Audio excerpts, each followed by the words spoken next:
Hi guys, welcome back to my YouTube channel that is Swapna's Tutorial. So ನೀವೇನ ನನ್ನ ಚಾನಲ್ಗೆ subscribe ಆಗಿಲ್ಲ ಅಂದರೆ ಪ್ಲೀಸ್ ಸಬ್ಸ್ಕ್ರೈಬ್ ಆಗಿ ವಿಡಿಯೋಸ್ನ ಲೈಕ್ ಮಾಡಿ ಶೇರ್ ಮಾಡಿ ಹಾಗೆ ಕಮೆಂಟ್ ಮಾಡಿ.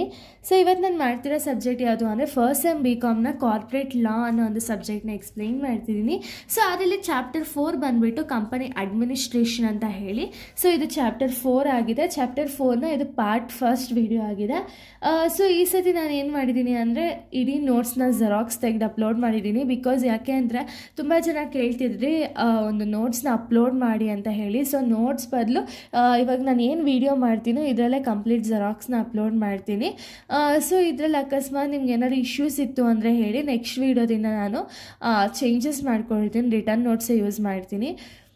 ಸೊ ನೋಡಿ ಇವಾಗ ಕಂಪನಿ ಅಡ್ಮಿನಿಸ್ಟ್ರೇಷನ್. ಸೊ ಕಂಪನಿ ಅಡ್ಮಿನಿಸ್ಟ್ರೇಷನಲ್ಲಿ ಫಸ್ಟ್ ಆಫ್ ಆಲ್ ನಾವು ಏನು ಮೀನಿಂಗ್ನ ತಿಳ್ಕೊಬೇಕು ಅಂದರೆ meaning of company director. So ಇದರಲ್ಲಿ ಮೇನ್ ಬರೋದೇನೇನು ಅಂದರೆ ಡೈರೆಕ್ಟರ್ಸ್ ಬರ್ತಾರೆ. ಸೊ ಆ ಡೈರೆಕ್ಟರ್ಸಲ್ಲಿ ಫಸ್ಟ್ ಕಂಪನಿ ಡೈರೆಕ್ಟರ್ ಬಗ್ಗೆ ನಾವು ತಿಳಿತಾ ಹೋಗೋಣ. He is an individual appointed to the board of the company to oversee the manage its affairs and operations. Directors are responsible for making strategic decisions, ensuring the legal compliance and safeguarding shareholders' interests. They act as a pluralist meaning of prioritize and the company well-being over the personal gain. So ಇಲ್ಲಿ company director ಅಂದರೆ ಯಾರು ಅಂದರೆ ಇವರೊಬ್ಬರು individual. So ಈ ಇಂಡಿವಿಜುವಲ್ನ ಯಾಕೆ appoint ಮಾಡ್ತಾರೆ ಅಂದರೆ company manage ಮಾಡೋದಕ್ಕಾಗಿರ್ಬೋದು, ಅಥವಾ ಕಂಪನಿಲಿರೋವಂಥ ಒಂದು ಏನಾದರೂ ಆ್ಯಕ್ಟಿವಿಟೀಸ್ ಇದ್ದರೆ ಆ ಆ್ಯಕ್ಟಿವಿಟೀಸ್ನ ಓವರ್ಸಿ ಮಾಡೋಕ್ಕಾಗಿರ್ಬೋದು. ಈ ಒಂದು ರೀಸನ್ಗೆ ಅಥವಾ ಏನಾದ್ರು ಇಂಟ್ರೆಸ್ಟ್ ಕರೆಕ್ಟಾಗಿ ಹೋಗ್ತಿದೆಯಾ ಶೇರ್ ಹೋಲ್ಡರ್ಸ್ಗೆ, ಎಲ್ಲನೂ ಪ್ರಾಪರಾಗಿದೆಯಾ ಅಂತ ಹೇಳಿ ನೋಡ್ಕೊಳ್ಳೋರು ಯಾರು ಅಂದರೆ ಕಂಪನಿ ಡೈರೆಕ್ಟರ್. ಸೊ ಇವರು ಕಂಪನಿಗೆ ತುಂಬ ಮೇನ್ ಆಗ್ತಾರೆ. ಸೊ ಇನ್ನು ಡೆಫಿನೇಷನ್ ನೋಡೋದಾದ್ರೆ ಇದು ನಿಮ್ಗೆ ಇಷ್ಟು ಉದ್ದ ಇದೆ. ಅದ್ರ ಬದಲು ನೀವು ನೆಕ್ಸ್ಟ್ ಡೆಫಿನೇಷನ್ನ ನೋಡೋದಾದ್ರೆ according to companies act 1956 section 13, any person occupying the position of the director by whatever name is called. So ಅಂದರೆ ಆವಾಗಲೇ ಹೇಳಿದ್ನಲ್ಲ ನಿಮಗೆ, ಈ ಒಂದು ಆ್ಯಕ್ಟ್ ಪ್ರಕಾರ ಡೆಫಿನೇಷನ್ ಆದರೂ ಬರೀಬೋದು, ಇಲ್ಲ ಆ್ಯಸ್ ಇಟ್ ಈಸ್ ಮೀನಿಂಗ್ನೇ ತೆಗೆದು ಇಲ್ಲಿ ನೀವು ಬರೆದ್ರೂ ಏನು ಇಶ್ಯೂ ಇಲ್ಲ.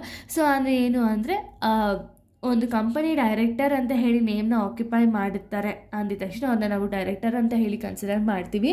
ಸೊ ಅವರು ಯಾವಾಗಿಂದ ಅವರು ಡೈರೆಕ್ಟರ್ ಆಗಿ ಅಪಾಯಿಂಟ್ ಆಗ್ತಾರೆ ಅವಾಗಿಂದನೂ ಕೂಡ ಅವರಿಗೆ ವರ್ಕ್ ಅನ್ನೋದು ಅಸೈನ್ ಆಗಿರುತ್ತೆ. ಸೊ ಅವ್ರನ್ನ ನಾವು ಕಂಪನಿ ಡೈರೆಕ್ಟರ್ ಅಂತ ಹೇಳಿ ನಾವು ಕರಿತೀವಿ. ಇನ್ನು ನೆಕ್ಸ್ಟ್ ಟಾಪಿಕ್ ಯಾವುದು ಅಂದರೆ ಡೈರೆಕ್ಟರ್ ಐಡೆಂಟಿಫಿಕೇಷನ್ ನಂಬರ್. ಸೊ ಇದು ಮೇನ್ ನಂಬರ್ ಆಗಿದೆ, DIN ನಂಬರ್ ಅಂತ ಹೇಳಿ. ಸೊ ಅಂದರೆ ಏನು ಅಂದರೆ DIN is a unique identification number assigned to an individual who is appointed as a company director or is intended to become a director of India. ಅಂದರೆ ಈ ಒಂದು DIN number ಅನ್ನೋದು ಯಾರಿಗೆ ಸಿಗುತ್ತೆ ಅಂದರೆ ಆ್ಯಂಡ್ ಇಂಡಿವಿಜುವಲ್, ಆಯಿತಾ. ಇಂಡಿವಿಜುವಲ್ ಯಾರು, ಯಾರಾದರೂ ಒಬ್ಬರು ಕಂಪನಿ ಡೈರೆಕ್ಟರ್ ಅಂತ ಹೇಳಿ ಅಪಾಯಿಂಟ್ ಆಗಿರ್ತಾರಲ್ಲ ಅಂಥವ್ರಿಗೆ ಈ ಒಂದು DIN ನಂಬರ್ ಅಂತ ಹೇಳಿ ಕೊಡ್ತಾರೆ. ಓಕೆನಾ. So introduced under the Companies Act 2006, the later incorporated into Companies Act 2013. The DNI system aims in streamline governance, tracking the individual serving the directors multiple company. Ministry of Corporate Affairs is responsible for issuing the DIN database. ಅಂದರೆ ಇವಾಗ manager ಆದವರು ಅಥವಾ company director ಆದವರು ತುಂಬ ಕಂಪ್ನೀಸ್ಗಳಲ್ಲಿ director ಆಗಿದ್ದಾರಾ ಅಂತ ಹೇಳಿ check ಮಾಡೋದಕ್ಕೆ ಈ ಒಂದು DIN ನಂಬರ್ ಅನ್ನೋದನ್ನ ಒಬ್ಬ ಡೈರೆಕ್ಟರ್ ಆದವ್ರಿಗೆ, ಕಂಪನಿ ಡೈರೆಕ್ಟರ್ ಯಾರು ಆಗಿರ್ತಾರೋ ಅವ್ರಿಗೆ ಒಂದು DIN ಅಂದರೆ ಡೈರೆಕ್ಟರ್ ಐಡೆಂಟಿಫಿಕೇಷನ್ ನಂಬರ್ ಅನ್ನೋದು ಕಂಪಲ್ಸರಿ ಕೊಟ್ಟಿರ್ತಾರೆ. ಓಕೆನಾ. ಇನ್ನು ನೆಕ್ಸ್ಟ್ ನಾವು ನೋಡೋದಾದರೆ, ಸೊ ಇದು meaning of company director and DIN identification number. ಇನ್ನು ನೆಕ್ಸ್ಟ್ ಟಾಪಿಕ್ ನಾವು ನೋಡೋದಾದರೆ, ಸೊ ನೆಕ್ಸ್ಟ್ ಟಾಪಿಕ್ ಬಂದುಬಿಟ್ಟು ಅಪಾಯಿಂಟ್ಮೆಂಟ್ ಆಫ್ ಡೈರೆಕ್ಟರ್. ಇಷ್ಟೊತ್ತರೆಗೂ ನಾವು ಡೈರೆಕ್ಟರ್ ಯಾರು ಏನು ಅಂತೆಲ್ಲ ನೋಡ್ದು. ಆದರೆ ನೆಕ್ಸ್ಟ್ ಇವಾಗ ನಾವು ಏನು ನೋಡಬೇಕು ಅಂದರೆ ಅಪಾಯಿಂಟ್ಮೆಂಟ್ ಆಫ್ ಡೈರೆಕ್ಟರ್. ಸೊ ಎಷ್ಟು ಜನ ಡೈರೆಕ್ಟರ್ಸ್ ಇರಬೇಕು, ಯಾರೆಲ್ಲ ಡೈರೆಕ್ಟರ್ ಆಗಿ ಅಪಾಯಿಂಟ್ ಆಗಬೇಕು ಅನ್ನೋದನ್ನ ಇಲ್ಲಿ ನಾವು ತಿಳಿತಾ ಹೋಗೋಣ. ಓಕೆನಾ. ಫಸ್ಟ್ ಪಾಯಿಂಟ್ ಯಾವುದು ಅಂದರೆ minimum and maximum number of directors. So ಇಲ್ಲಿ ಪ್ರತಿಯೊಂದು ಕಂಪನಿಗೂ ಇಷ್ಟೇ ಡೈರೆಕ್ಟರ್ಸ್ ಇರಬೇಕು ಅಂತ ಹೇಳಿ ರೂಲ್ಸ್ ಇದೆ. ಓಕೆನಾ. ಎಷ್ಟು ಜನ ಇರಬೇಕು ಅಂದರೆ ಈಗ ಪ್ರೈವೇಟ್ ಕಂಪ್ನಿಲಾದರೆ ಅಟ್ಲೀಸ್ಟ್ 2 ಮೆಂಬರ್ಸು ಡೈರೆಕ್ಟರ್ಸ್ ಆಗಿರಬೇಕು. ಅದೇ ಪಬ್ಲಿಕ್ ಕಂಪ್ನಿಲಾದರೆ 3 ಮೆಂಬರ್ಸ್ ಡೈರೆಕ್ಟರ್ಸ್ ಆಗಿರಬೇಕು. ಓಕೆನಾ. ಅದೇ ಇವಾಗ 1 ಪರ್ಸನ್ ಕಂಪನಿ ಆದರೆ ಅಟ್ಲೀಸ್ಟ್ ಒಬ್ಬರಾದರೂ ಡೈರೆಕ್ಟರ್ಸ್ ಅನ್ನೋದು ಇರಲೇಬೇಕು. ಓಕೆನಾ. ಇದು ಮಿನಿಮಮ್ ಮತ್ತು ಮ್ಯಾಕ್ಸಿಮಮ್ ನಂಬರ್ ಆಫ್ ಡೈರೆಕ್ಟರ್ಸ್. ಓಕೆನಾ. maximum number of directors of the company can be appointed is 15, but it can be increased by the passing the special resolution in a general meeting. So ಇವಾಗ ನಾವು minimum ನೋಡ್ದು, minimum ಪ್ರೈವೇಟಲ್ಲಿ ಎಷ್ಟು ಜನ, ಇಬ್ಬರು, ಪಬ್ಲಿಕಲ್ಲಿ ಎಷ್ಟು ಜನ, 3 ಜನ, and 1% ಕಂಪ್ನೀಲಿ ಎಷ್ಟು ಜನ ಅಂದರೆ ಒಬ್ಬರು. ಅದೇ ಒಂದು ಕಂಪನಿಲಿ ಎಷ್ಟು ಮ್ಯಾಕ್ಸಿಮಮ್ ಡೈರೆಕ್ಟರ್ಸ್ ಇರಬೇಕು ಅಂದರೆ 15 ಜನ ಇರಬೇಕು. 15 ಜನಕ್ಕಿಂತ ನಮಗೆ ಜಾಸ್ತಿ ಬೇಕು ಅಂದರೆ ಒಂದು ಸ್ಪೆಷಲ್ ರೆಸೊಲ್ಯೂಷನ್ ಅದನ್ನು ಪಾಸ್ ಮಾಡಿ ಎಕ್ಸ್ಟ್ರಾ ಪರ್ಸನ್ನ ಡೈರೆಕ್ಟರ್ ಆಗಿ ನಾವು ಅಪಾಯಿಂಟ್ ಮಾಡ್ಕೋಬೋದು. ಓಕೆನಾ. ನೆಕ್ಸ್ಟ್ ಪಾಯಿಂಟ್ ಯಾವುದು ಅಂದರೆ ಎಲಿಜಿಬಿಲಿಟಿ ಫಾರ್ ಅಪಾಯಿಂಟ್ಮೆಂಟ್. ಯಾರೆಲ್ಲ ಎಲಿಜಿಬಲ್ ಇದ್ದಾರೆ ಫಾರ್ ದಿ ಅಪಾಯಿಂಟ್ಮೆಂಟ್ ಅಂದರೆ he be at least 18 years old, ಅಂದರೆ 18 ವರ್ಷ ಆಗಿರಬೇಕು compulsory. Not be disqualified under any of the provisions of the companies act, such as being unsound mind, undischarge, insolvent or convenience.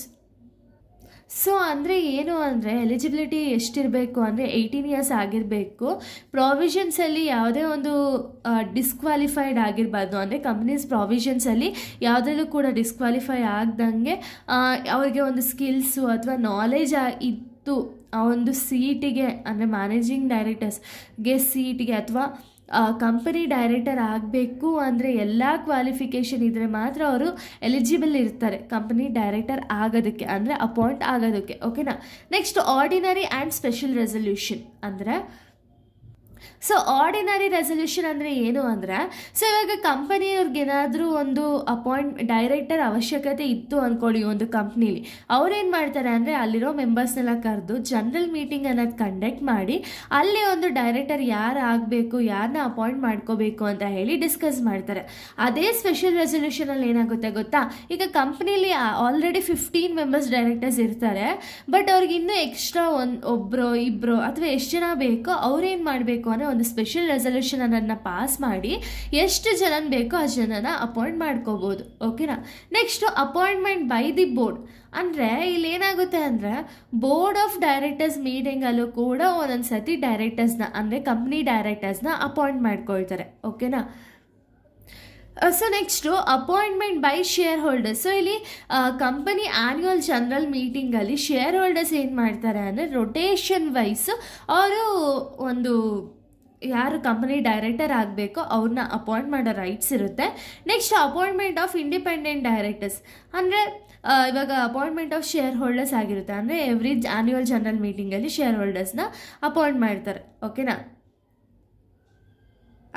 ಒಂದು directors appoint ಆಗ್ತಾರೆ ಯಾರ basis ಮೇಲೆ ಅಂದರೆ share holders basis ಮೇಲೆ.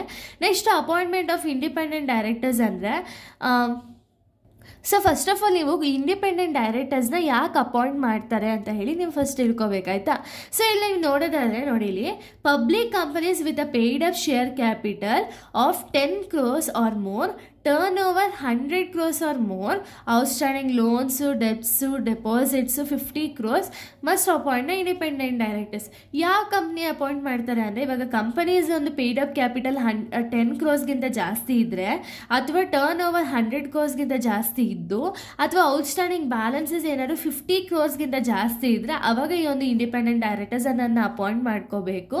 So ಯಾಕೆ ಯಾರನ್ನ ಅಪಾಯಿಂಟ್ ಮಾಡ್ಕೋಬೇಕು ಅಂದರೆ ಕಂಪನಿ ಬಿಟ್ಟು ಬೇರೆಯವ್ರನ್ನ ಅಪಾಯಿಂಟ್ ಮಾಡ್ಕೊಳ್ತಾರೆ, ಅಂದರೆ ಇವ್ರಿಗೂ ಕಂಪ್ನಿಗೂ ಏನು ಸಂಬಂಧ ಇರಬಾರ್ದು. ಯಾಕೆ ಸಂಬಂಧ ಇರಬಾರ್ದು ಅಂದರೆ ಒಂದು ಫೇರ್ ಡಿಸಿಷನ್ನ ಕೊಡಬೇಕು ಅನ್ನೋ ರೀಸನ್ಗೆ ಏನು ಸಂಬಂಧ ಇಲ್ಲದಿರೋ ಪರ್ಸನ್ನ ನಾವು ಇಂಡಿಪೆಂಡೆಂಟ್ ಡೈರೆಕ್ಟರ್ ಆಗಿ ಅಪಾಯಿಂಟ್ ಮಾಡ್ಕೊಳ್ತೀವಿ. ಓಕೆನಾ. ಇನ್ನು ನೆಕ್ಸ್ಟ್ ನಾವು ನೋಡೋದಾದರೆ, ಸೊ ನೆಕ್ಸ್ಟ್ ನೋಡಿ appointment of women director. So appointment of women director ಅನ್ನೋದು ಕಂಪಲ್ಸರಿ ಇದ್ದೇ ಇರುತ್ತೆ. ಯಾರೆಲ್ಲ ಅಪಾಯಿಂಟ್ ಮಾಡ್ಕೋಬೇಕು ಅಂದರೆ, ಸೊ ನೋಡಿ companies are required to appoint at least 1 woman director. This applies to listed ಕಂಪನಿಯವರು ಕಂಪಲ್ಸರಿ ಒಬ್ಬ ವುಮೆನ್ ಡೈರೆಕ್ಟರ್ನ ಅಪಾಯಿಂಟ್ ಮಾಡಿಕೊಳ್ಳಲೇಬೇಕು. Next public companies with a paid up share capital 100 crore or more, turnover 300 crores or more, ಅಂದರೆ ಒಂದು public company turn over ಅಥವಾ paid up capital 100 crores ಅಥವಾ 300 crores ಜಾಸ್ತಿ ಇದ್ದರೆ ಕಂಪಲ್ಸರಿ ವುಮೆನ್ ಡೈರೆಕ್ಟರ್ ಅನ್ನನ್ನು ನಾವು appoint ಮಾಡಿಕೊಳ್ಳೇಬೇಕು. ಇನ್ನು next director identification number requirement. ನಾನು ಆಗಲೇ ಹೇಳಿದ್ದೆ ಡೈರೆಕ್ಟರ್ ಐಡೆಂಟಿಫಿಕೇಶನ್ ನಂಬರ್ ಅಂದರೆ ಏನು ಅಂತ. ಅದು ಯಾಕೆ ರಿಕ್ವೈರ್ಮೆಂಟ್ ಅಂದರೆ before being appointed as a director every individual must obtain DIN number. It is an unique identification number issued by the Minister of Corporate Affairs. Without valid DIN, a person cannot legally appointed as a director. ಅಂದರೆ ಈ ಒಂದು DIN number ಅನ್ನೋದು compulsory ಬೇಕೇ ಬೇಕು. ಇದನ್ನು ಯಾರು ಕೊಡ್ತಾರೆ ಅಂದರೆ ಮಿನಿಸ್ಟ್ರಿ ಆಫ್ ಕಾರ್ಪೊರೇಟ್ ಅಫೇರ್ಸ್ ಅವರು ಈ ಒಂದು ನಂಬರನ್ನು ಕೊಡ್ತಾರೆ. ಸೊ ಈ ಒಂದು ನಂಬರ್ ಇದ್ದರೆ ಮಾತ್ರ ಅವನ್ನ ನಾವು ಡೈರೆಕ್ಟರ್ ಆಗಿ ಕನ್ಸಿಡರ್ ಮಾಡ್ತೀವಿ. ಓಕೆನಾ.